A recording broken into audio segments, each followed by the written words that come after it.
نداء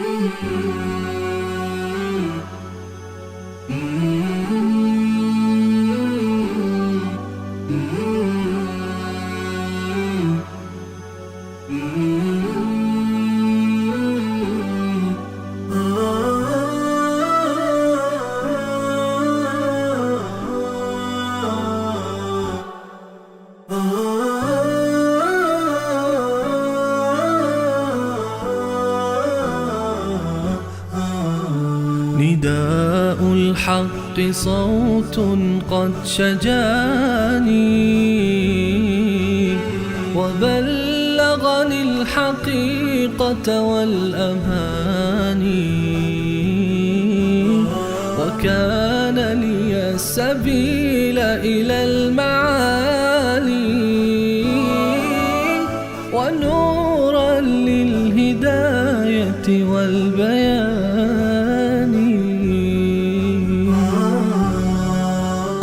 أعوذ بالله من الشيطان الرجيم. بسم الله الرحمن الرحيم. وإن طائفتان من المؤمنين اقتتلوا، اگر دو گروه از مؤمنین با هم جنگیدند، فاصلحوا بینهما، بین اونها صلح ایجاد کنید. بیشتر این قانون متوجه ما مسلمانان هم است، اما بیشتر متوجه حاکم است، متوجه سلطان است، متوجه کسی که نظم امور به دستش است.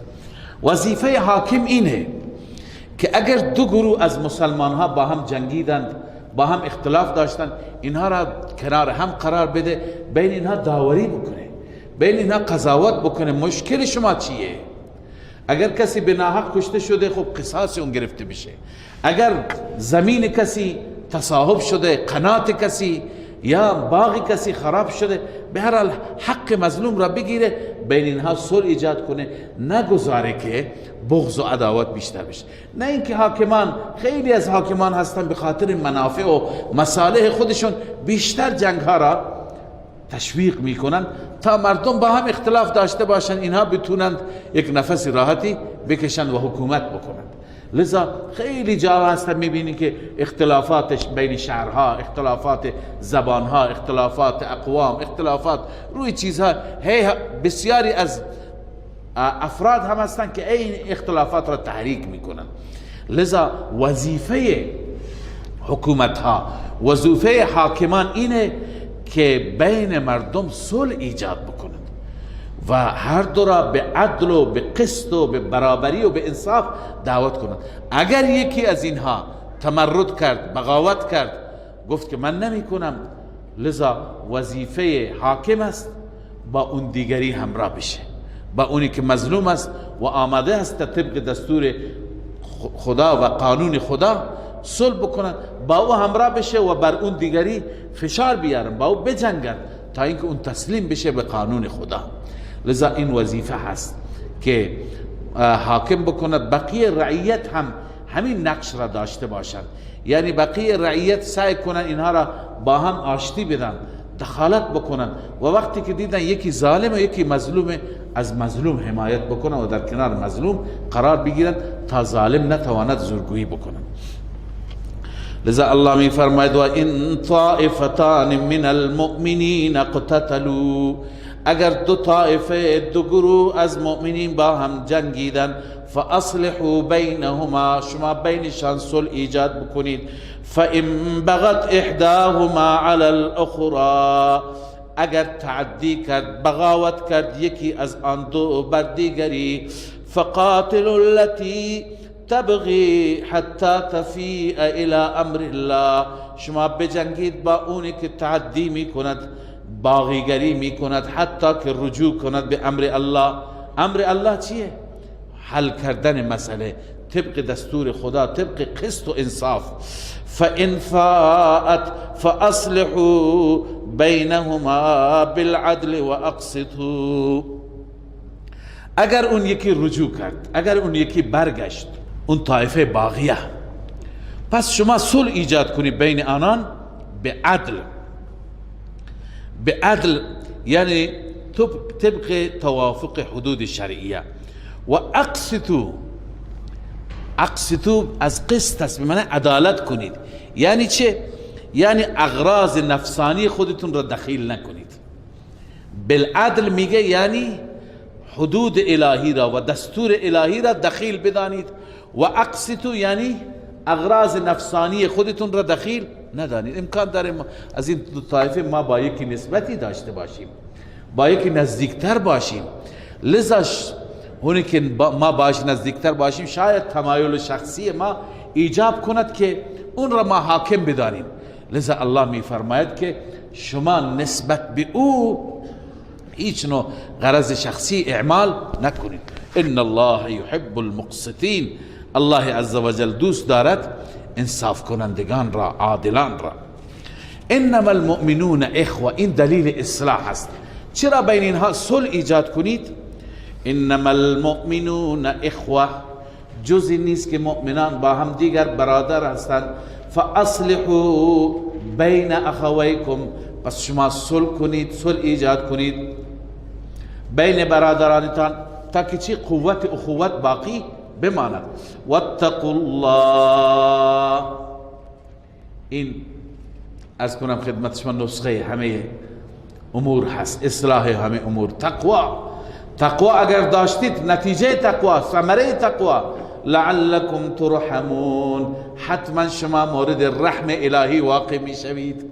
الله بر شما رحم می کند، الله بر شما لطف می کند در صورت تقوا. خب این 4 قانون شد. قانون پنجم احترام متقابل، نسبت به همدیگر احترام داشته باشید، مسخره نکنید، همدیگر را طعن نزنید، همدیگر را برای همدیگر حرف بد نگید و عرض کنم به اصطلاح محلی تکه نندازید. لذا این مسائل را اگر رعایت کنید، هم بین شما محبت و اخوت باقی میماند.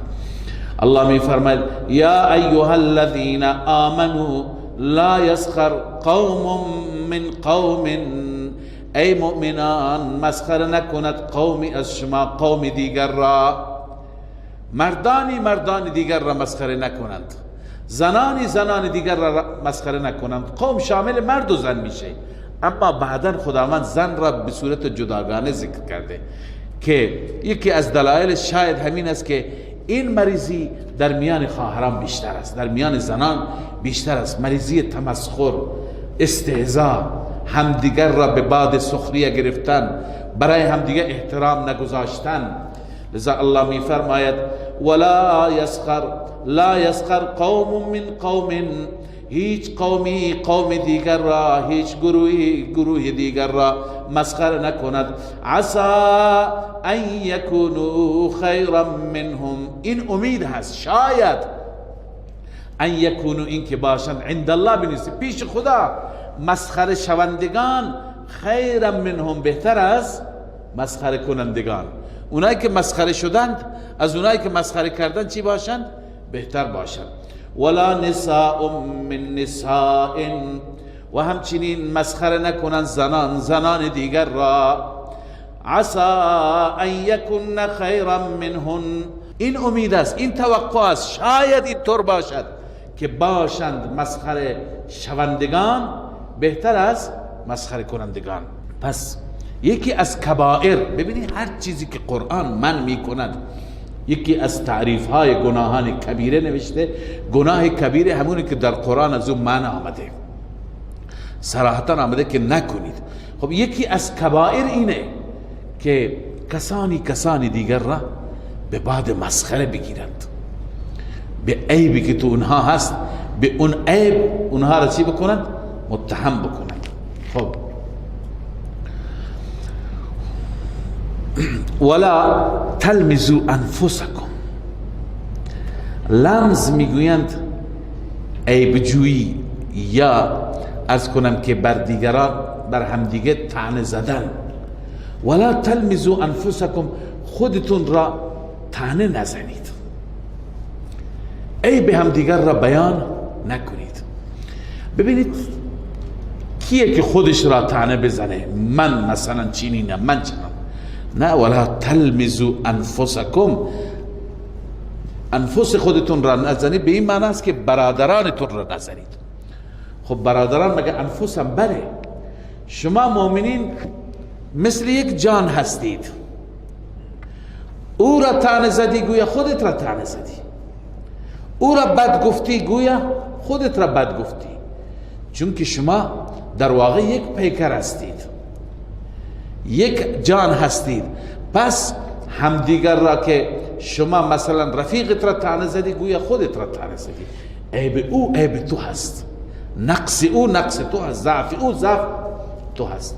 بعضی اینطور توجیه کردن که عرض کردم، بعضی میگن نه، شما که کسی دیگر را طعنه میزنی در واقع خودت را میزنی. چرا؟ چون اون ساکت نمیشینه، اونم واکنش نشان میده.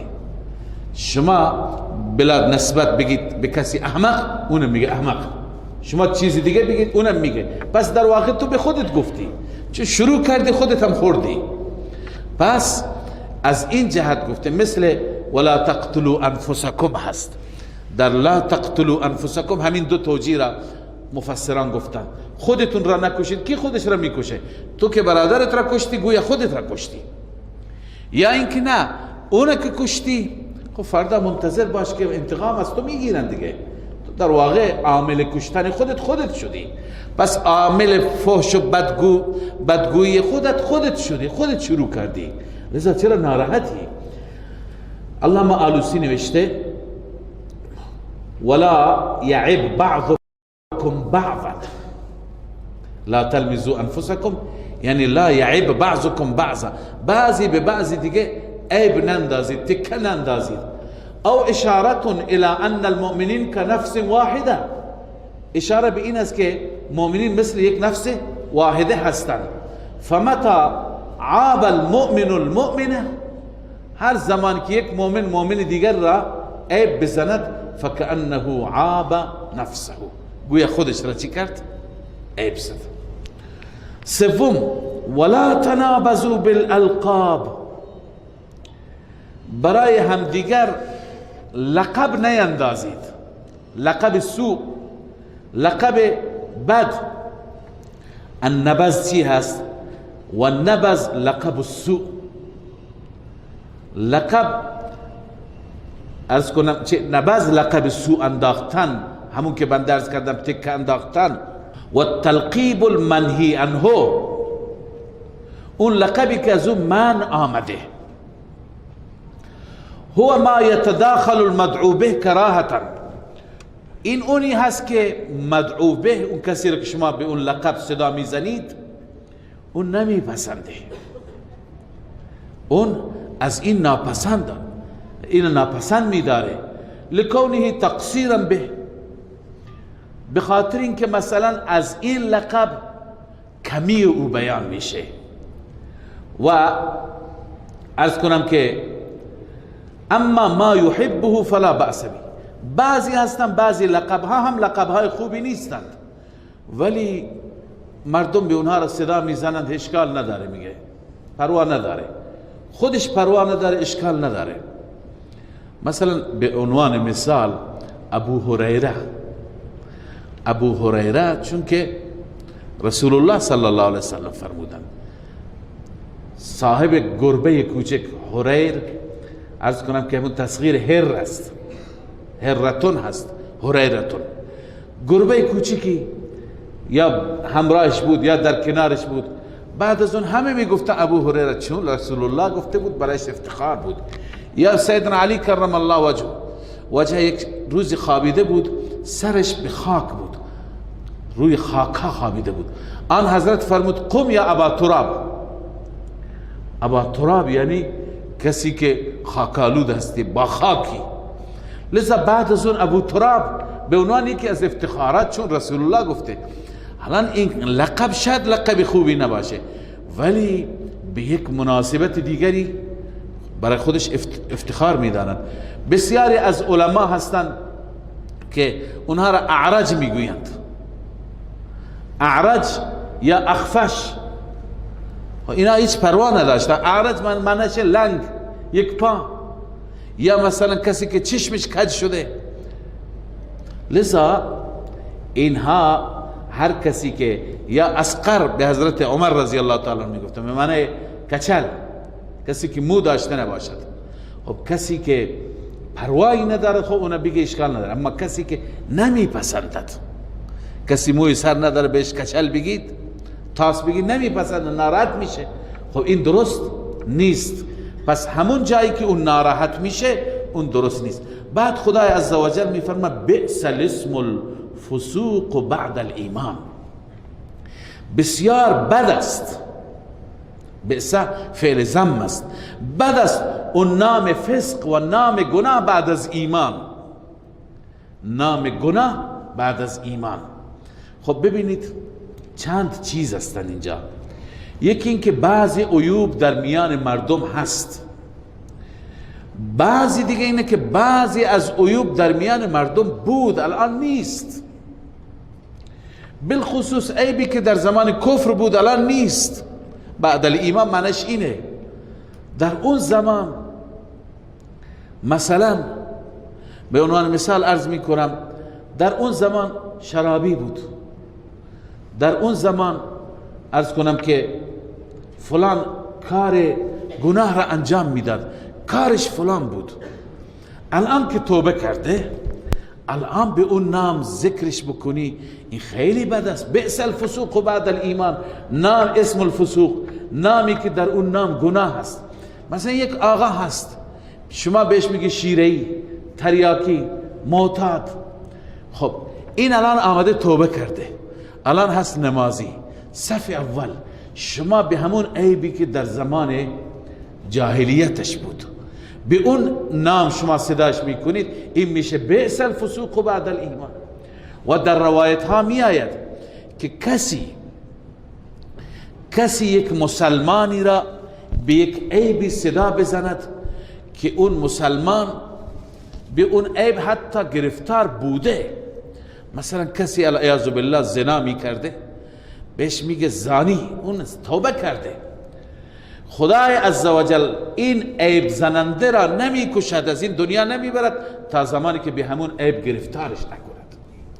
یعنی خودش باید مرتکب بشه. چرا یک مسلمانی را تربت گفت؟ خیلی وقتها بوده کسانی را به عیب بدی طعنه زدند، بعدا خودشون به همون عیب گرفتار شدند. خدای عزوجل در باب حقوق العباد زود انسان را مؤاخذه میکنه، زود انسان دچار مشکل میشه. لذا مسلمان خالی از عیب نیست، خالی از ایراد نیست. ما تو جلساتمون ننشینیم روی عیوب مردم متمرکز نکنیم، روی عیوب مردم جلسه تشکیل ندهیم، هی نخندیم، نگوییم. این غیبت میشه که بعد حکمش میاد. ولی عیبی که دارد روی همون اگر ما اینطور بکنیم علیاذ بالله خداوند خود ما را به اون عیب گرفتار میکند. به هر حال الله عز و جل میفرماید بئس الاسم الفسوق بعد الایمان، بعد از ایمان نامی که نام گناه باشد، لقبی که در اون لقب گناه باشد. یک وقتی بنده خدا شراب خورده، الان انسان صالحی هست، شما بگویید که شرابی. یک وقت انسان تریاک کشیده، الان انسان پاکی هست، شما بهش میگید تریاکی. این به هر حال بسیار بد است و بسیار چیز ناپسندی هست. الله می فرماید و من لم یتب فاولئک هم الظالمون. هر کسی توبه نکند، هر کسی بر نگردد، این ترغیب به توبه هست، این افراد ظالم هستند. خب این قانون پنجم بود. این قوانین اگر رعایت بشه جامعه ما تبدیل به محبت و همدلی میشه، احترام همدیگر را به نام نیک یاد کردن. و قانون ششم درباره بدگمانی هست. الله عزوجل می فرماید ای مؤمنین نسبت به همدیگر گمان نیک داشته باشید، بدگمان نباشید. حتی اگر حرکتی می بینید که از اون حرکت شما خود به خود گمان بد میکنید، شما یک توجیه خوبی بکنید، شاید من غلط فهمیدم، شاید اینه منظور اینه. لذا الله می فرماید یا ایها الذین آمنوا اجتنبوا کثیرا من الظن. الله می فرماید ای مؤمنان شما اجتناب بکنید، شما پرهیز بکنید از بسیاری از گمانها. بدگمان نباشید، سوء ظن به هم دیگه داشته نباشید. اگر مثلا یک مردی را میبینی با یک زنی تنهاست در ماشینی، در اتاقی، در کوچه خلوتی، شما فکر کن و به خود تلقین کن همسرش هست یا مادرش هست یا خواهرش هست یا دخترش هست، یکی از محارمش هست. هی تو ذهنت افکار منفی نیار تا نسبت به مسلمان ها دلت چرکی بشه، دلت بد بشه. لذا انسان مسلمانی که دنبال اصلاح خودش هست به فکر عیوب خودش باشد، به فکر عیوب دیگران و با عیب دیگران کار داشته نباشد. لذا الله می فرماید ان بعض الظن اثم، بعضی از گمان ها گناه هستند. خیلی بدگمانی ها هستند که گناه هستند. گاهی انسان نسبت به کسی بدگمان میشه، آخر میره جلوتر میبینه خیلی بد شد، اونطور که من فکر کردم نیست. اینجا مثلا اختلافی آمده بود و زن و شوهری از هم دیگه ناراحت بودن. یکی از دلایلی که زن ناراحت بود میگفت که این شوهر من در فلان شب برادرم دیده که این یه زنی دیگر رو تو ماشینش سوار داشته، براش بستنی خریده فلان. یعنی یکی از عوامل که اختلاف از قبل بوده، ولی یکی از اونها همینه که بیشتر من با این زندگی نمیکنم. بعد شوهر سوگند یاد میکرد که اون فرد خواهر من بوده، با بچه هایش بوده، بردم برای اونها بستنی گرفتم، شما برید میبرم شما رو پیش خواهرم سوگندش بدید اگه غیر از اون کسی دیگه بوده. الان گاهی اینطور میشه که یه چیزی رو انسان میبینه، هی شیطان وسوسه میکنه که انسان بدگمان بشه. لذا بسیاری از بدگمانی ها هستند که چی؟ اینها گناه هستند. نباید انسان نسبت به کسی بدگمان باشد، بلکه انسان گمان نیک، حسن زن خوب داشته باشد نسبت به مسلمان ها. ولا تجسسوا، شما تجسس نکنید. تجسس اینه که شما دنبال عیب مردم نباشید، این از کجا میخوره، چی در میاره، با کی رفت و آمد داره. لذا دنبال عیب مردم هستند. تفسیر مظهری میگه والمراد ها هنا لا تبحثوا عن عیوب الناس، مراد این است که از عیوب مردم شما دنبال عیوب مردم نباشید، بررسی نکنید. ولا تتبعوا عوراتهم، نسبت به مسائل داخلی اونها، مسائل خصوصی اونها شما تتبع و بررسی داشته نباشید. و حتی لا یظهر علیکم ما ستره الله عنها، حتی که چیزی را که خدا مخفی کرده برای شما ظاهر نشه، شما نخواهید، شما دنبال این نباشید که ما حتما از عیب و اشکالات مردم با خبر بشید، بلکه شما تجسس نکنید، شما جای خودتون بنشینید. و البته گفتم برای حاکمی که میخواهد نظم ایجاد بکند، میخواهد که در جامعه فساد نباشد، او میتونه تجسس بکند، او میتوند که ببیند که مردم چه کار میکنند، مردم چه شغلی. لذا او میتونه جاهای دوربین مخفی بذارد، حرکات مردم را کنترل بکند، ولی نه در اون حدی که داخل خانه هایشون هم بره و عرض کنم که اونجا شنود بگذاره، اونجا دوربین بگذاره که این با زن و بچهش چه کار داره، چه ارتباطی داره. تا این حد نه، بلکه در مسائل اجتماعی و در جاهای عمومی میتونند که به خاطر اینکه نظم حاکم بشه، به خاطر اینکه کسی نیاد و جرم بکنه، بیاد گناه بکنه، بیاد دزدی و سرقت بکنه، میتونند که جاسوس داشته باشن، تجسس بکنن مردم چیکار میکنن چیکار نمیکنن. اما بسیاری از جاهایی که حریم خاص مردم هست اونجا دیگه دخالت نکنند. ولا یغتب بعضکم بعضا، بعضی از شما غیبت بعضی هم نکنید. غیبت کردن بسیار گناه هست، گناه کبیره. اینا همه گناهان کبیره هستند، اینا از عمده گناهان هستند. از بس که اینها مهم هستند قرآن مجید اینها را یاد کرده. اینا جز مسائل اخلاقی هستند. تک تک افراد جامعه، کوچه که بزرگ، زن و مرد باید اینها را رعایت بکنند. و غیبت هم همینه که شما عیب برادر مسلمان را که در وجود او هست پشت سرش بگویید. رسول الله صلی الله علیه وسلم وقتی که غیبت را به همین صورت تشریح کردن، صحابه گفته یا رسول الله امکان داره اون عیبی داشته باشد، ما داریم عیبش را میگیم. پیغمبر خدا صلی الله علیه وسلم فرمود غیبت همینه که اون عیبی داشته باشد، شما رو در رویش نمیگید، پشت سرش میگید، روبرویش اون ناراحت میشه، شما پشت سرش میگید. غیبت همینه. اگر اون عیب داشته نباشد این میشه بهتان که گناهش 2 برابر غیبت است. لذا غیبت الله تعالی فرموده نکنید و الله عزوجل به وسیله مثال تقبیح غیبت را و شناعت و عرض کنم که گناه بزرگ غیبت را الله عزوجل به صورت مثالی الله تعالی تفهیم فرموده. الله می فرماید ایحب احدکم ان یأکل لحم اخی، آیا دوست دارد یکی از شما اینکه بخورد گوشت برادرش را، اون برادری که میتن مرده باشد. ببینید مرده نمیتونه از خود دفاع بکنه، کسی که زنده باشه شما نمیتونه به اون تعرض بکنه، مرده نمیتونه. اون کسی که غایب است شما پشت سرش حرف میزنی اون مثل مرده هست، اون نمیتونه از خود دفاعی بکنه. پس خوردن گوشت مرده مثل همین کسی است که غایب هست و پشت سر حرف زدن مثل اون خوردن هست. الله پناه بده.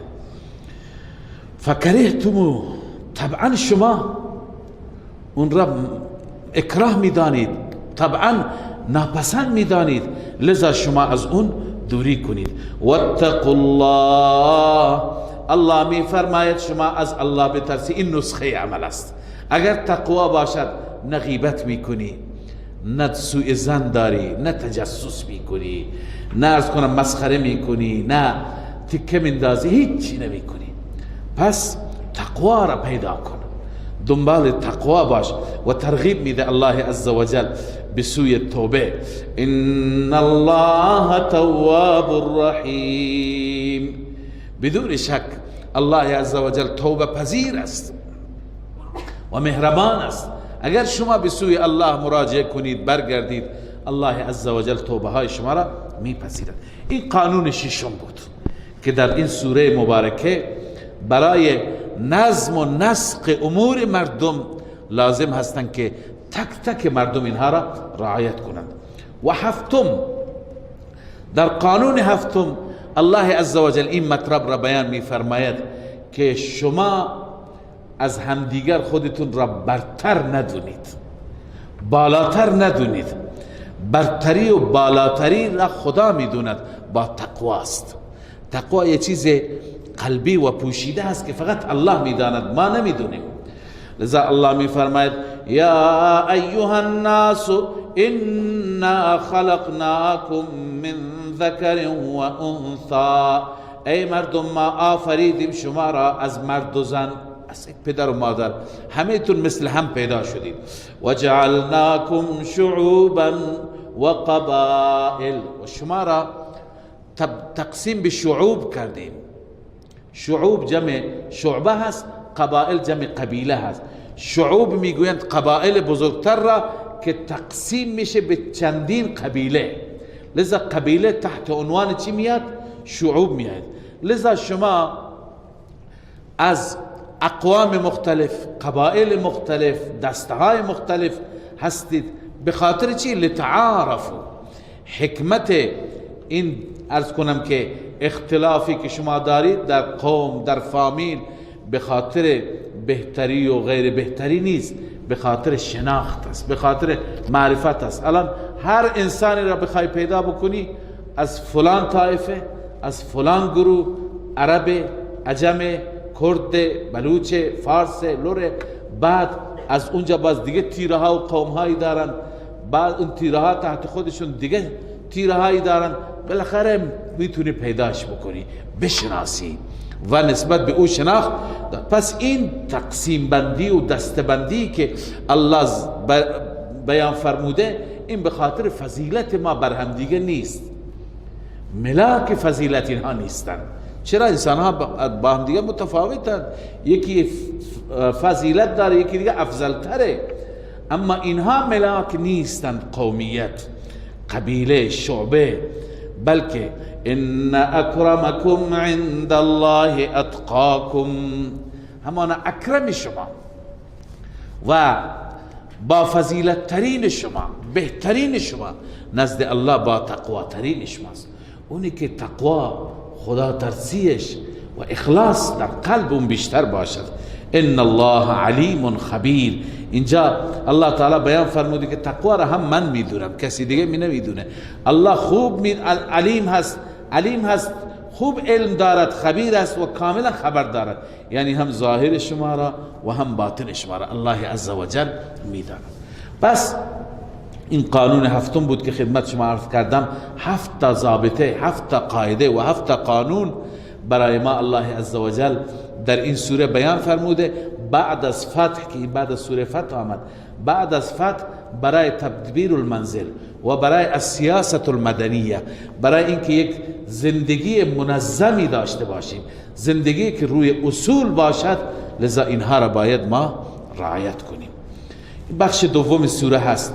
در پایان و بخش دوم خدمت شما عرض کردم که توبیخ و سرزنش است برای منافقین، برای بعضی از اعرابی ها، برای افرادی که اونها به جای اینکه منت شناس باشند و خودشون را ممنون احسانات رب العالمین و رسول مکرمش بدانند که رسول مکرم ما را با رب آشنا کرد، ما را با توحید و یکتاپرستی آشنا کرد، لذا منت بر پیغمبر میگذاشتند.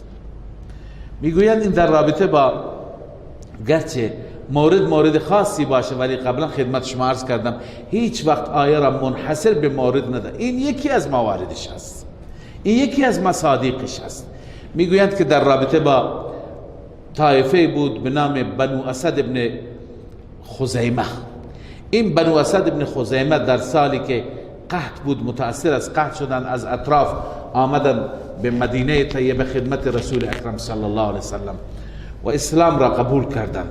بعد فشارهای اقتصادی که وارد شد، اینها چون که هم اعرابی بودند، دهاتی بودند، هم ایمان پخته‌ای نداشتند، هنوز حقیقت ایمان را نمیدانستند و دنبال منافع و غنایم و مسائل اقتصادی اینجور چیزها بودند.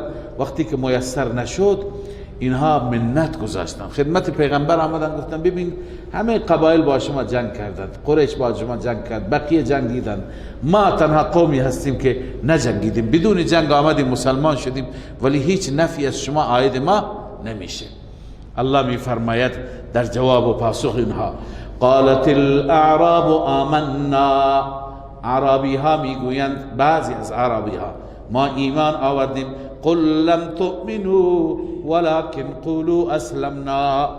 گرچه ایمان و اسلام با هم لازم و ملزوم هستند، اما از نظر مفهوم و مصداق اونطوری که علما گفتند با هم تفاوت دارند.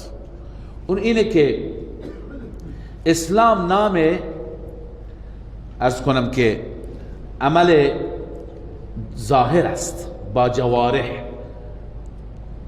اسلام مثلا نام نماز خوندن هست، نام جهاد هست، نام حج هست، نام صوم و زکات است. و ایمان عمل قلب است، تصدیق قلب هست. انسان از ته دل وقتی که باور بکند، یقین بکند، اذعان داشته باشد، ایمان نام او هست. پس اگر به این معنا باشد ایمان، شما هنوز دلتون اصلاح نشده، دلتون درست نشده، به ظاهر در کنار ما هستید. لذا لم تؤمنوا ولكن قولوا اسلمنا. ایمان هنوز نیاوردید، در درون شما، در ریشه قلب شما جا نگرفته، فقط ظاهرتون هست. ولما يدخل الايمان في قلوبكم. ایمان هنوز در دل شما، در قلب شما، در ریشه های قلب شما جا نگرفته. از اینجا معلوم میشه که محل ایمان هم قلب است. البته عرض کردم ایمان و اسلام با هم تلازم دارند، لازم و ملزوم هستند، مفهومشون یکی هست، مفهومشون ببخشید دوتا هست، ولی هر جا که ایمان باشد اونجا اسلام هم هست، هر جا که اسلام باشد ایمان هم هست. مثلا دوتا واژه هستند، یکی خورشید و یک روز نهار. الان روز مفهومش در مقابل شب است. خورشید یکی از سیارات است. اینا دو تا مفهوم جدا از هم دارن ولی لازم و ملزومه. هرگاه خورشید هست نهارم هست، روزم هست. هرگاه روزم هست خورشید هم هست. پس ببین دو مفهوم جداگانه اما با هم چی دارن؟ تلازم دارند، لازم ملزوم هم دیگه هستن. درسته مفهوم ایمان فرق میکنه با مفهوم اسلام. اسلام نام ارز کنم که اعمال ظاهری هست، ایمان نام کیفیت قلب است، ولی با هم تلازم دارن. فما وجدنا فیها فارسلنا فیها، آیتی هست فما وجدنا فیها غیر بیت من المسلمین، در رابطه با حضرت لوط علیه السلام میاد که فانجینا من کان فیها من المؤمنین فما وجدنا فیها غیر بیت من المسلمین، که الله عزوجل مؤمنین و مسلمین را در این آیات نسبت به سیدنا لوط و اهل بیت ایشون استفاده کرده که هم مؤمن بودند و هم مسلم، پس اینا با هم تلازم دارند. قل لم تؤمنوا، اونا به اون مفهوم از نظر مصداق ایمان نبود اما اسلام ظاهری بود. ولما يدخل الایمان فی قلوبکم، حال به اینها ترغیب میشه، ترغیب به سوی بازگشت به ایمان، ترغیب به سوی ایمان. و ان تطیعوا الله ورسوله لا یلدکم من اعمالکم شیئا، اگر شما الله را و رسول الله را اطاعت کنید کم نمی کند الله از اعمال شما. لا یلدکم لا ینقصکم، از اعمال شما چیزی. ان الله غفور رحیم، این علت چون الله عزوجل هم بخشاینده هست و هم مهربان. انما المؤمنون الذين آمنوا بالله ورسوله، ببینید صفات مؤمنین کاملین در مقابل اعرابی ها. اون جایی که اعرابی ها بودن در مدینه طیبه و منت بر رسول الله صلی الله علیه و سلم میگذاشتند، در همونجا هم صحابه مخلصی بودند که اینها شب و روز خودشون را ممنون احسانات رب و رسولش میدانستند. الله عزوجل از اونها ستایش میفرماید. الله میفرماید انما المؤمنون الذين آمنوا بالله و رسوله، جز این نیست مؤمنین آنهایی هستند که ایمان به الله و رسول دارند. ثم لم يرتابوا، سپس در ایمان هیچ شک ندارند، در باطن هم شک ندارند، در باطن هم یقین کامل دارند. وجاهدوا باموالهم و انفسهم فی سبیل الله، اینها با مالهایشان با جانشان جهاد کردند در راه الله. اینا صحابه بودن، نه؟ اینا ابوبکر و عمر و عثمان و علی بودن، اینا عشره مبشره بودن، اینا طلحه و زبیر بودن. الله می فرماید وجاهدوا باموالهم و انفسهم فی سبیل الله، اینها با مالشان با جانشان جهاد کردن در راه الله. الله می فرماید اولئک هم الصادقون، اینها هستن صادقون، اینها هستن انسانهای صادق که مطابق ادعایشون عمل میکنند. پس تعریف صادق چیه؟ اونی که هرچی ادعا داره طبق ادعایش عمل میکنند. پس عنایت داشته باشی که در این آیه شریفه چه کسانی به عنوان صادقون معرفی شدند؟ صحابه، مهاجرین و انصار. ثم لم يرتابوا وجاهدوا باموالهم و انفسهم فی سبیل الله، اونها صادقین هستند. و هر کسی که این مصداق را داشته باشد، هر کسی با مال و جانش قربانی بده در راه الله، هر کسی که با اخلاص برای دین خدا مجاهدت داشته باشه، این صادق است. اگر با این صادقین همراه باشی اون وقت تقوا و دیانت نصیبت میشه. یا ایها الذین آمنوا اتقوا الله و کونوا مع الصادقین. خداوند به ما گفته اگر تقوا میخواهید داشته باشید و کونوا مع الصادقین، همراه با صادقین باشید. بنده همیشه اینجا ایراد میگیرم بر آقای تیجانی. آقای تیجانی کتابی نوشته مع الصادقین، تو فارسی هم ترجمه شده، همراه با راستگویان، ولی عکس اون چیزی که قرآن میگه عمل کرده. به قول خودش قبلا محب صحابه بوده، قبلا اهل سنت بوده، الان فاصله گرفته.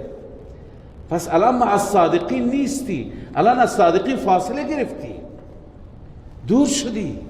وقتی که دشمن صحابه هستی، وقتی که بر علیه صحابه قلمت کار میکنه، تو مع الصادقین نگو کتابت را مع الصادقین، بگو مع الکاذبین، چون اینها را الله عزوجل به عنوان صادقین معرفی میکند. اینها هستند صادقین، اینها هستند راستگویان. لذا کسی که میخواهد واقعا در کنار صادقین باش، این قرآن یک کلمه ما از خود نمیگیم، انما المؤمنون الذين آمنوا بالله ورسوله. این در مقابل کی بود؟ در مقابل اعرابی ها. قالت الاعراب آمنا قل لم تؤمنوا. اونها، اون اعرابی ها، بنو اسد، بنو خزیمه، هر که بودن ایراد میگرفتن الله عزوجل گروه دیگر را که در مقابل اونها بودن، در کنار رسول الله بودن، هر جا جاهدوا باموال و انفسهم فی سبیل الله، نگاه بکنید کیا هستند اینها؟ اولئک هم الصادقون. الله میفرماید صادقان و راستگویان اینها هستند. قل اتعلمون الله بدینکم. اینجا سرزنش است، زجر است بر این گروه، بر اینهایی که منت میگذارند. قل اتعلمون الله بدینکم. آیا خداوند عزوجل را شما برای خدا معرفی میکنید دینتون را؟ برای خدا شما به خدا آگاهی میدهید، اطلاعات میدهید یا علم میدهید با دینتون، یعنی از دینتون با خبر میسازید؟ یعنی خداوند از نفاق شما خبر ندارد؟ والله یعلم ما فی السماوات و ما فی الارض. در حالی که شما به جای خود خداوند از تمام ذرات آسمان ها و زمین میداند. والله بكل شیء علیم. آسمان ها و زمین به جای خود الله نسبت به هر چیز علیم هست، دانا هست. پس چرا شما منت میگذارید؟ یمنون علیک ان اسلموا. الله میفرماید اینها منت میگذارن بر شما که اسلموا، مسلمان شدن. قل لا تمنوا علی اسلامکم. بگو بر من اسلامتون را منت نگذارید، جلوی من منت نیارید. بل الله یمن علیکم ان هداکم للایمان ان کنتم صادقین. اگر واقعا صادق هستید، منت رب بر شماست که شما را به سوی ایمان معرفی کرد.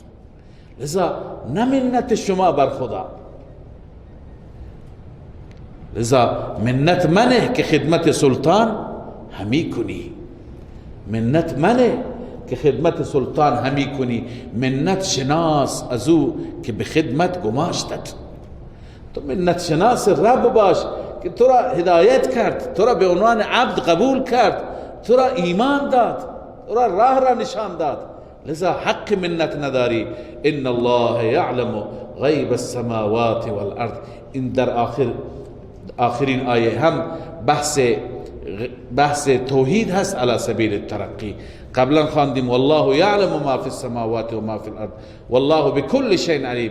الله تعالی می فرماید ان الله یعلم غیب السماوات والارض والله بصیر بما تعملون.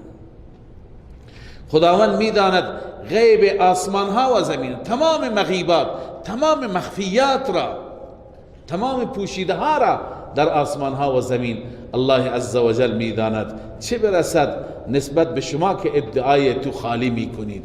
والله بصیر بما تعملون. این خاصه رب العالمین است. الله عزوجل به اعمال شما، تک تک رفتار و اعمال شما بصیر، بینا و آگاه است. صدق الله العظیم. الحمد لله رب العالمين والعاقبة للمتقين والصلاة والسلام على سيدنا سيد الأنبياء وخاتم النبيين وعلى آله وصحبه أجمعين. يا حي يا قيوم برحمتك نستغيث، أصلح لنا شأننا كله ولا تكلنا إلى أنفسنا طرفة عين.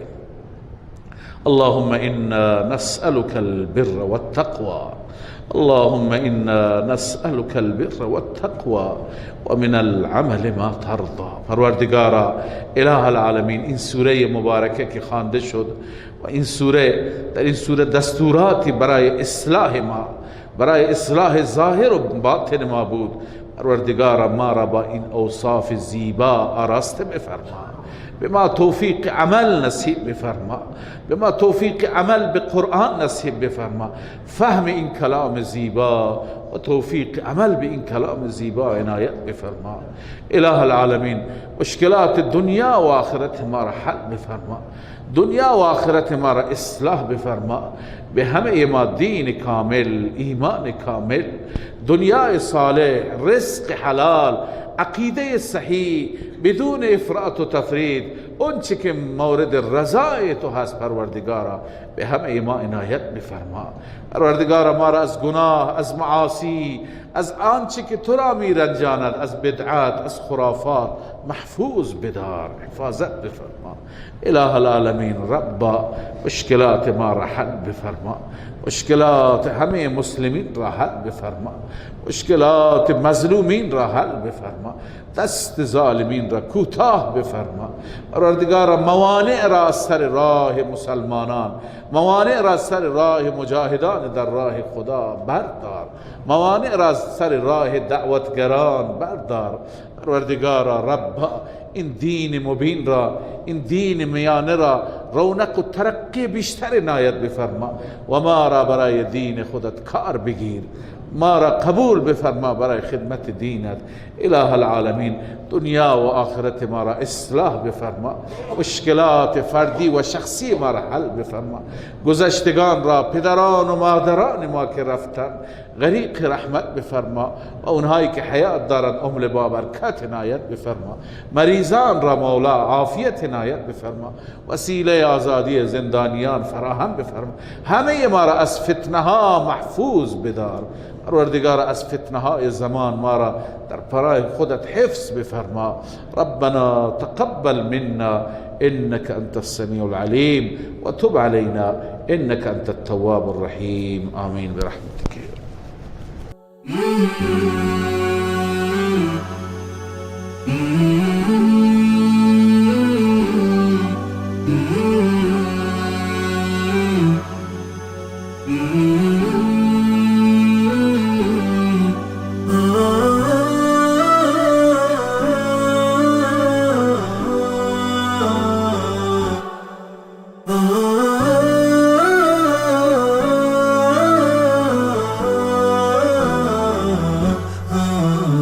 نداء الحق صوت قد شجاني وبلغني الحقيقة والأماني، وكان لي السبيل إلى المعالي ونورا للهداية والبيان.